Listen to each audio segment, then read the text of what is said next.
আজি মাৰ শ্ৰাদ্ধৰ এমাহ হোৱাৰ কাৰণে মাৰ নামত এনেকৈ গছপুলি ৰুলোঁ। আগতেও ৰুইছিলোঁ, কিন্তু ৰাস্তাটো বহল কৰাৰ কাৰণে কিছু ঠিকাদাৰে নাচালে, গছবিলাক মাৰি পেলালে। কিন্তু এতিয়া দকাষে ৰুইছোঁ। দকাষে ৰুই একদম মজা লগা হৈছে।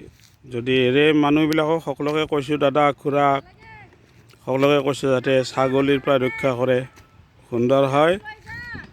এয়া কৈলাশ ফেক্টৰীৰ সৌজন্যত গোটেই কৰ্মচাৰী আহি সুন্দৰকৈ এইবিলাক ৰুলোঁ। পৰিবহণ বিভাগত বহুত টকা কৰ্মচাৰীবিলাকে যিমানে পাৰে সিমানে খায়, কিন্তু তেওঁলোকে ৰাইজৰ কাম নকৰে। মোৰ গাড়ী এটা ৰাখি থৈছে, তাৰে এটা বিকাৰ আছে, ভেটি দিব লাগে, ভেটি নেদাওঁ।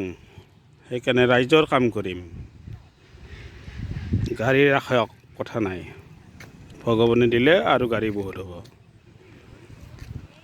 এয়া ৰাইজৰ ওচৰত বিচাৰ, আৰু এনেকৈ কাম কৰি যাম ৰাইজৰ কাৰণে। জয় শ্ৰীৰাম।